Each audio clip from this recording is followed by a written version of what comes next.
Hello there, people of the internet. How is everybody doing today? I'm doing alright, thanks for asking. I'm out here with this absolutely gorgeous C&P refurbishment M1 Garand. This right here is a 1952 production. This is not a World War II production M1 Garand, which is the M1 Garand that everybody cares about. But it is still an M1 Garand that holds a very special place in my heart. It is my first one, my dream rifle. And by all means, this right here is probably the most gorgeous example that I think any of us could ever ask for. So, guess what? There is some surplus Turkish 30-06 ammunition that is coming to the country, and I got my hands on some. Now, I was curious as to whether or not this stuff would be able to run through the M1 Garand safely. So, I could not find any direct answers on this. People were saying, yeah, it's, you know, made military spec, M2 ball, go ahead, let loose. But I know for a fact that Turkish 8mm Mauser ammunition, due to the way that it was stored, now fires at a much higher pressure than it originally was intended for. So I don't know if that's the case with the Turkish 30-06. I know that the Turkish 30-06 being imported is of a much newer batch than the Turkish 8mm Mauser stuff that was imported. So maybe it was stored better, maybe it was just because it was, you know, stored as a less length of time. Maybe that will have something to do with it. I don't really know how they store the ammunition over there, but I do know that whenever I get it, it fires reliably, but apparently it fires really, really hot. So don't use Turkish 8mm Mauser ammunition through a semi-automatic.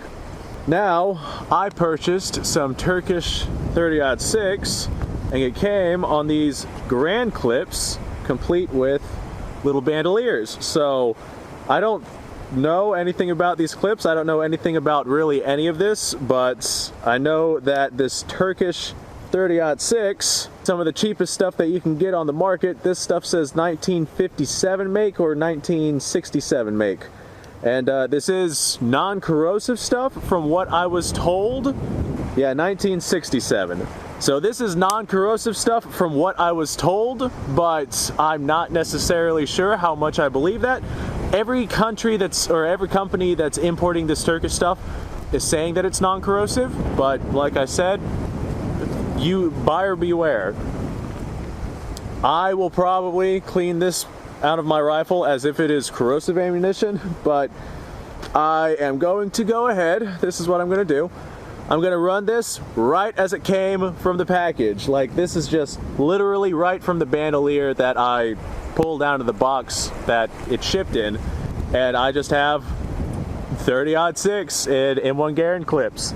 We're going to go ahead, send one down range, see what it has to say. Now in this M1 Garand, I have an adjustable gas system. There's an M1 Garand clip in that. In this M1 Garand, I have an adjustable gas system, and I have it opened all the way.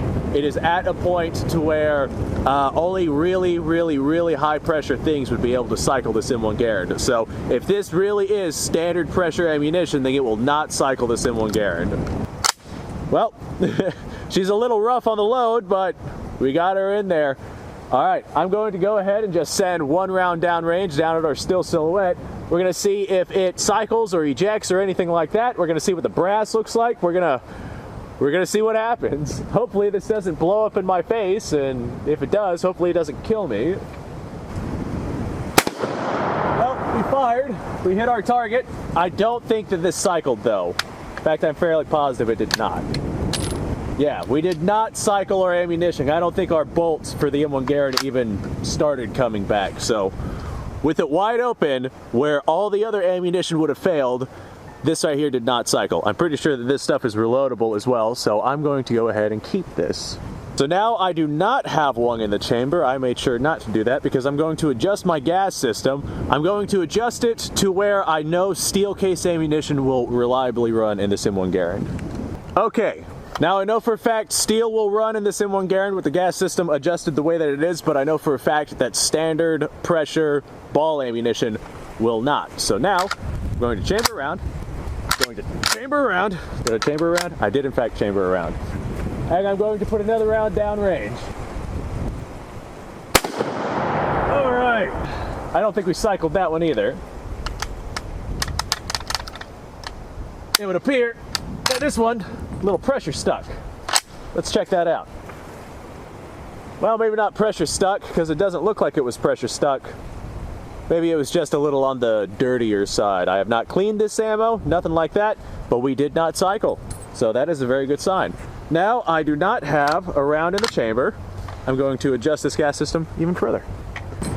Okay, with where I have it now, normally we shouldn't have reliable function with standard M2 ball ammunition, but if this stuff is a higher pressure, then we would have reliable cycling with it. All right, I'm gonna send a round downrange. Let's see what she has to say. Oh, Deli. Okay. Survey says, I felt the gas piston start to move, but I know it did not fully cycle this thing. So that's a very good sign. That is telling me that this is in fact running at appropriate pressures. Nothing in the chamber, let me readjust this. Okay, I got it just a hair open now. Not where it would normally be for M2 ball ammunition. Let's see if she cycles this time. Alright, I felt it almost cycle on that one. Oh, it actually did cycle. Okay, so at this point, I'm fairly certain that standard M2 ball ammunition would in fact cycle in the M1 Garand. And we had this cycle, but man, it was a slow cycle and it was just barely cycling. So I think it's safe to say that this stuff right here is going to run at standard pressure, standard M2 ball pressure ammunition, because that is about what I have the gas system set at. I could run normal pressure ammunition or normal standard military spec pressure ammunition in the M1 Garand. It would probably cycle and function pretty damn similar to what we're seeing here. Oh, did you guys see that thing explode? All right, did we cycle? Yeah, we cycled a live round. All right, ladies and gentlemen, I think this pretty much ends our test here.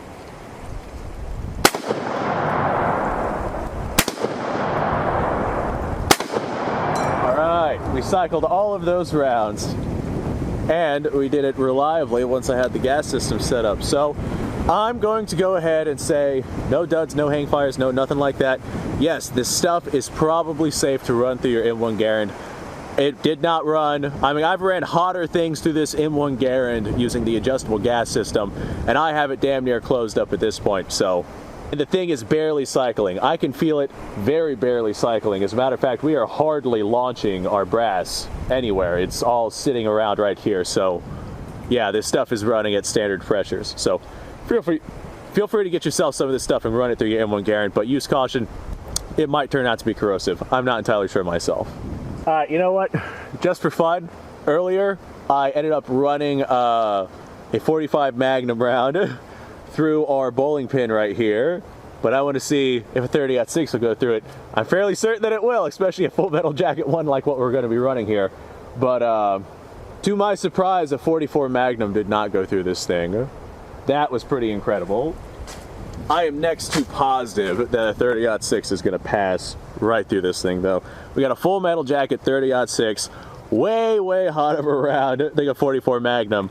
At this point, I basically just want to run something through and through that bowling pin, and I have more M1 Garand ammunition here with me, so may as well. All right, sending lead. Oh yeah. It definitely went through that bowling pin. The bowling pin is currently sitting in a crater. Ah, we did not reliably cycle on that. So like I had said, with the gas system I have it set at, it would barely cycle. We did not reliably cycle. That tells me that this is in fact running at standard, it's safe for the M1 Garand pressures. And I have the gas system basically completely closed at this point. It was so close to being completely closed as it was. But I have it completely closed at this point, which is where you'd run it for standard pressure ammunition. So now it should cycle reliably. Well, all right, ladies and gentlemen, I think that's it for this video. I'm going to go ahead and expend the rest of my rounds down on that steel silhouette. I'm going to lean up against this tree, and I'm going to zero the M1 Garand. I did not have the ammunition to properly zero it before, but I do now. So yeah, this gets a thumbs up. Go ahead, get yourself some, run it through your M1 Garand. Just keep in mind that it might be corrosive. Some places say it's not corrosive, some places say it is. I'll go ahead and keep you guys posted on that. Anyway, thanks for watching. Subscribe to the channel, like the video if you like the video. Description down below has a bunch of links to all sorts of stuff, including an email sign-up list. That's my backup plan in case anything happens to this channel. All right, I'm gonna lean against the tree that this camera is currently recording on, and I'm gonna launch some lead down range. You guys are welcome to stay here and watch that, but this is the end of the actual video where I'm testing out this ammunition to see how well it runs. Absolutely every square inch of that car is riddled with bullet holes. Very, very impressive stuff. Okay, now I'm going to finally zero this M1 Garand. I know I got it close, but I'm going to finish. All right, you guys will not be able to see me fire because I'm behind the tree that the camera is standing on, which is why I said you don't have to stick around, but hey, if you want to, by all means, have fun. Okay. Hell, that was damn near a center hit. All right. It looks like that hit basically exactly where I was aiming. Yeah, sweet. You know, now that I know that this stuff is safe and it runs really well, because it seems to be running really well, no duds, no hang fires, I'm probably going to have to stockpile this stuff. As a matter of fact, I'm going to go place another order for a lot more of it.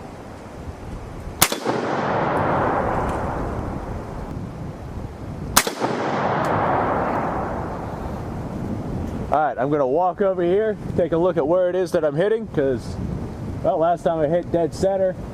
I'm not sure if I'm still doing that, though. I'm going to go see if I'm stacking rounds. Looks like I'm pulling just a little bit low, so I'll have to readjust myself for that. My foot's all wet now. I stepped in water. Yeah, we're definitely hitting low. I saw the crap hit the ground out that one.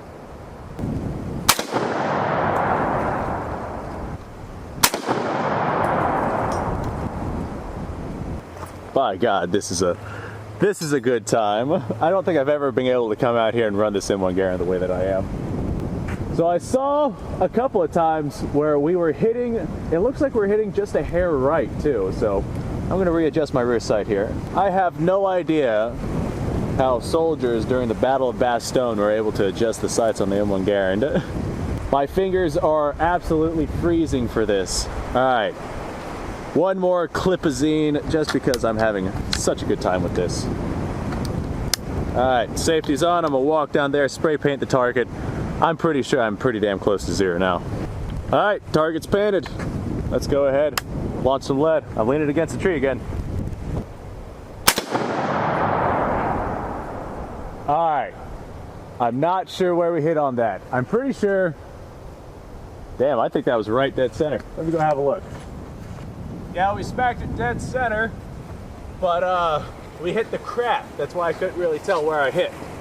So, now she's zeroed. Alright, let me see if I can get another center shot like that. I'm going to try and avoid the crap though. Yep, another dead center shot. Okay, so she's shooting right where she needs to be. Looks like I'm going to have to raise the elevation just a hair because I was aiming a little bit higher. Let me go ahead and do that real quick. Alright, let's see where this gets us now.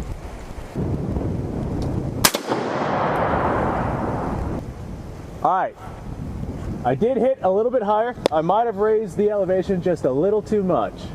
Let's go ahead and run it now.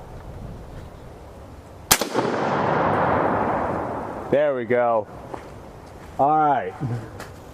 Alright, now she's hitting right where I'm fucking aiming. That's perfect.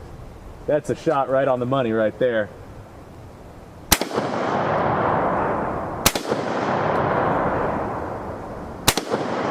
Alright, get ready for grand ping noise. Nice. Oh, my clip fell in the water. Damn. Alright, well, this was definitely a very fun time. I've wanted to come out and run this M1 Garand on a video like that for quite some time, but I have not been able to get my hands on ammunition. But now we have some Turkish ammunition coming through, and it appears to be non-corrosive, and it appears to be usable in the M1 Garand. So, thanks for sticking around and watching me zero my M1 Garand. And boy oh boy, I re-zeroed. I'm smacking the same freaking place I've been shooting over and over and over and over. So yeah, we're right where we need to be. Anyway, ladies and gentlemen, I already did my outro. 8, 16, 24. I've got 24 rounds left on this thing. I burnt through 3 clips of ammo. God, that was fun. But man, that's quite a pretty penny for 30-06. I'm going to gather up all my 30-06 casings here, and I'm going to save them for reloading purposes. Thanks for watching.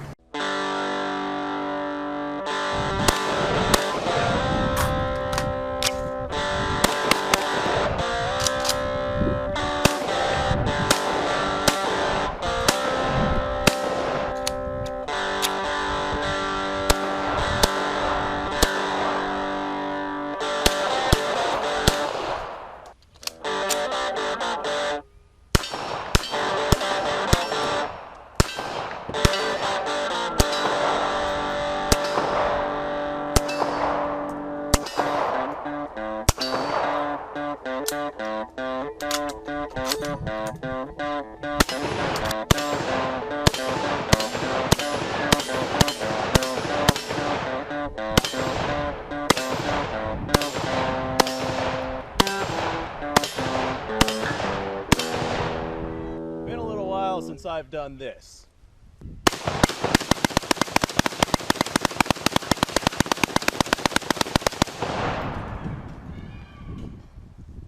Bonnie and Clyde be damned.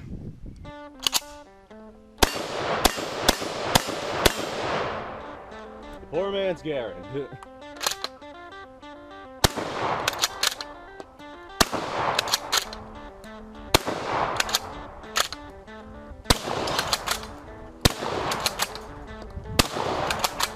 It's a shame that bolt-action shotguns aren't more mainstream.